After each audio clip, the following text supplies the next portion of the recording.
Pemirsa, Joe Biden akan dilantik sebagai Presiden Amerika Serikat hari ini, 20 Januari 2021. Sebagai Presiden Amerika Serikat ke-46, tugas Joe Biden bakal berat karena banyak bencana yang terjadi, termasuk penanganan COVID-19. Selain itu, kebijakan pemerintah Biden juga akan memberi dampak tidak hanya ekonomi, namun juga stabilitas keamanan global termasuk Indonesia. Sejumlah isu akan berdampak langsung bagi Indonesia, mulai dari tensi perang dagang antara Amerika Serikat dan Tiongkok, kawasan Laut Cina Selatan, hingga isu kerjasama pertahanan. Dan kita akan membahasnya bersama dengan Ibu Suzy Sri Suparin Sudarman, Ketua Pusat Studi Amerika Universitas Indonesia. Terima kasih Ibu Suzy telah bergabung bersama kami, Bu Suzy. Bu Suzy, ini kalau kita lihat terkait dengan Biden dan Harris, ini tantangan ke depan untuk kepemimpinan keduanya ini tentunya akan segera diuji sesaat setelah mereka dilantik. Salah satunya ialah terkait dengan penanganan COVID-19.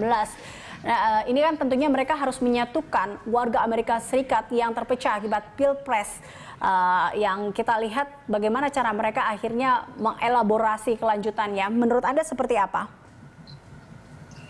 Kalau kita lihat pribadi Joe Biden, dia pemimpin yang cocok karena dia orangnya sangat baik dan cara dia menangani kemenangannya juga sangat santun gitu ya. Jadi dia kemungkinan bisa menjadi tokoh yang disukai oleh semua pihak. Jadi memang butuh waktu, tetapi kalau sudah berkuasa biasanya ya akhirnya orang akan tertarik pada orang yang berkuasa. Jadi kemungkinan besar masih bisa dilakukan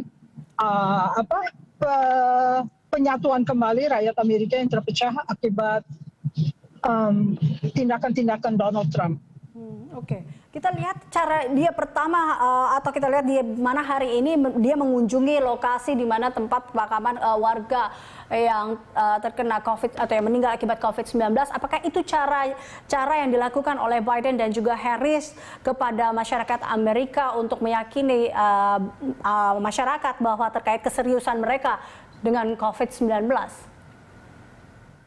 Ada upaya yang lebih dramatis, yaitu Joe Biden dalam 100 hari pertama dia berkuasa, dia akan mewajibkan orang Amerika untuk memakai masker. Jadi tindakan pertama yang dilakukan itu memperingati kematian 400.000 rakyat Amerika itu sekedar sebagai pengingat. Dia bilang bahwa to heal is to remember. Memperbaiki dan membalut kembali luka-luka adalah dengan mengingat. Mengingatkan rakyat Amerika ada 400.000 penduduknya yang meninggal akibat COVID dan mereka harus sepakat untuk mencoba menanggulanginya, kalau tidak ekonomi Amerika akan tidak berjalan. Oke, baik. Ya, Bu Suzy, ini juga bahwa COVID ini juga akhirnya berdampak terhadap krisis ekonomi yang terjadi di Amerika dan ini menyebabkan jutaan orang di Amerika di PHK dan ini pastinya juga menjadi tantangan bagi Biden dan Harris. Bagaimana Anda melihat pemerintahan yang baru ini akan membuat strategi terkait dengan hal ini, Bu Suzy? Strategi mengenai hal apa? Ya, ini ekonomi, krisis ekonomi yang terjadi di Amerika terutama dengan banyaknya PHK. Krisis ekonomi, Janet Yellen dalam konfirmasi hearing-nya menyatakan jangan stop memberikan stimulus. Karena stimulus itu dibutuhkan untuk menggerakkan ekonomi. Jadi kesalahan utama menurut Yellen yang dilakukan oleh pemerintahan sebelumnya tidak secara penuh menanggulangi masalah ekonomi dengan stimulus. Stimulusnya berhenti di bulan Maret, lalu dilanjutkan lagi, lalu berhenti di bulan berikutnya lagi. Jadi seakan-akan tidak secara total melakukan subsidi kepada rakyat yang sedang menderita berat akibat pandemi ini. Oke. Selain dua hal tadi yang kita lihat di mana perbedaan antara pemimpin sebelumnya yaitu Donald Trump, kita lihat bagaimana Biden akhirnya menyelesaikan terkait dengan atau masalah COVID-19 dan juga bagaimana menyelesaikan krisis ekonomi. Anda melihat kebijakan kebijakan dasar apa lagi sih sebenarnya yang akan membedakan kepemimpinan antara Joe Biden dengan Presiden terdahulu Donald Trump? Joe Biden akan memperbaiki hubungan Amerika Serikat pertama dengan sekutu lamanya, yaitu Uni Eropa. Karena Donald Trump tidak suka dengan Uni Eropa, jadi mengacak-ngacak hubungan Amerika dengan Uni Eropa. Nah, itu yang pertama akan dilakukan. Lalu yang kedua adalah mencoba balik kepada Perjanjian Paris tentang perubahan iklim. Lalu dia mengatakan dia akan mencoba memperbaiki hubungan dengan semua, namun untuk China tetap masih mempertahankan sedikit dari kebijakan Donald Trump, hanya mungkin pendekatannya jauh lebih halus dibandingkan Donald Trump.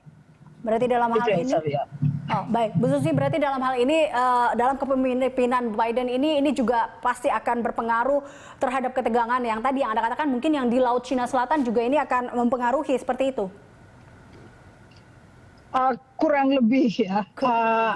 Mereka selalu mempertahankan freedom of navigation, dan freedom of navigation juga apa yang diinginkan oleh ASEAN dan negara-negara lain di seputar Laut Cina Selatan. Jadinya kalau misalnya Amerika kembali untuk memfokuskan diri kepada Asia dengan diangkatnya Kurt Campbell sebagai wakil National Security Advisor, tentu Asia menjadi topangan dari Kurt Campbell dan pemerintahan Biden.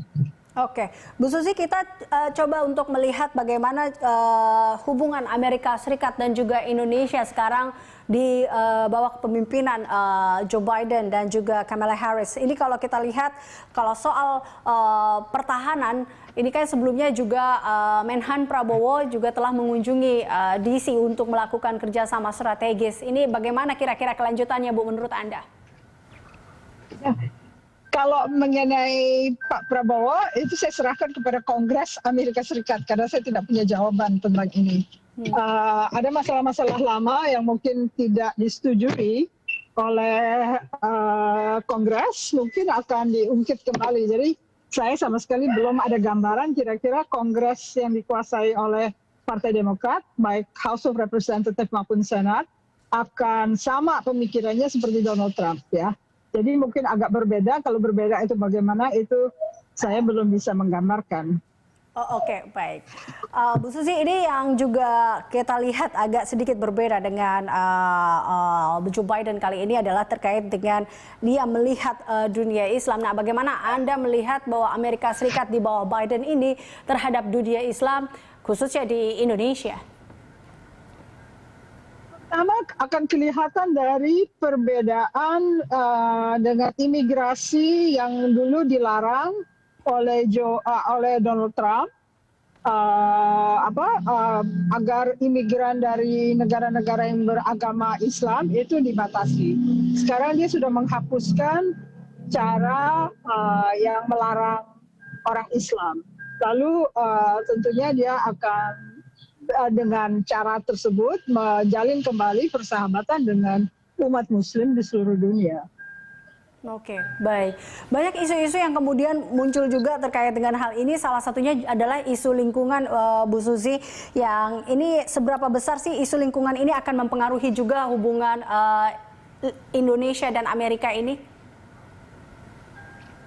Isu lingkungan tentu menjadi andalan karena dia mengangkat John Kerry sebagai perwakilan khusus dari pemerintahan Biden untuk menyelesaikan isu-isu perubahan iklim. Tentunya kita sebaiknya juga membereskan isu-isu lingkungan di dalam negeri supaya kita tidak menjadi dipermasalahkan oleh negara sebesar Amerika Serikat.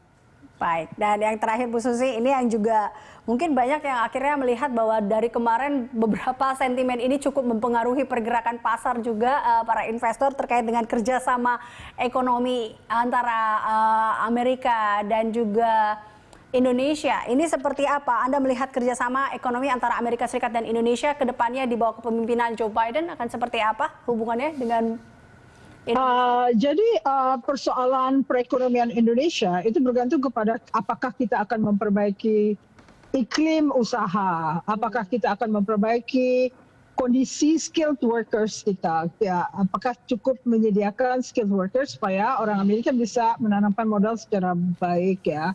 Lalu juga mengenai masalah haki, intellectual property rights itu harus dilindungi karena itu yang menjadi kendala utama bagi investasi perusahaan-perusahaan Amerika, dan kita harusnya cepat mengambil alih perpindahan